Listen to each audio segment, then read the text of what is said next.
If you want to use Photoshop for the creation of websites based on your images, you can use a tool that will slice your pages into programmable buttons.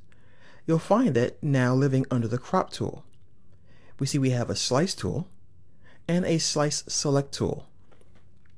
Using the slice tool, we're able to dissect our image into logical regions for website use. Now, here's a picture that I found on photospin.com by doing a search for chocolate and candy, which I like. And with the slice tool, I'm going to cut this up so that these 4 pieces of candy will wind up as buttons. I'm also going to go to the View menu and choose to show the rulers, because I'm going to show you how we can create slices in one of 2 ways. The first way will be by using the slice tool to cut regions that we determine ourselves, and the second way will be from guides, once again based on where we want the buttons to be. That's why this button is currently ghosted out. We don't have any guides to base the new slices on, not yet. Alright, so what I'm going to do is take the slice tool now, and I'm going to just draw a boundary around, let's see, this piece of chocolate right here. And then I'm going to let go of the mouse, and look what happens to the image. We have the page dissected into the different chunks that will make up the web page itself. So we have 1 slice, 2, 3, 4, 5, based on how Photoshop needs to cut this page so that the slice will be separate. I'm going to make another slice with this piece of chocolate, and I'll click and I'll drag and I'll let go of the mouse, and here's my next slice. Now, by the way, if things aren't lining up the way you want them to, what you can do is undo that, go back to View, and then make sure Snap is on. So you can, make sure everything snaps according to how you're drawing things out.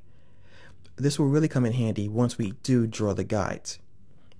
So I'm going to just draw one more slice, and now we have 2 slices here. You may notice that the icon colors are different. 2 are in blue, and the rest are in gray. Blue indicate that we slice these ourselves, and Photoshop filled in by adding these on its own to make the page sliceable and make sense. So what we can do now is, if we want to edit and select the slices, we can then choose the Slice Select tool. And with this tool, we're able to grab these corners here and resize the slices. So you can now snap it to the other slice, and you can move them around to change the boundary in between them. So you can use the corner or the edges to do this. And what I'm going to do next is show you how we can then use the guides to create slices. Now I'm going to go ahead and keep everything as it is, and I'm going to pull out a couple of guides now. Now, before I do this, I want to let you know that you only have these 2 methods available. You can either cut them yourself or use the guides. So what I'm going to do is go back to my slice tool so we can get this button to light up. I'm going to grab some guides now, and I'm going to put them where I want the candy to be sliced. And I'm going to go to this ruler here and drag out one there, drag out one here, and I'm going to really dissect this page in a more even fashion. So now I have all of the slices the way I want them to be. And now this button's ready to go because we have guides. So I'll click Slices from Guides, and now we have a whole bunch of slices on our document.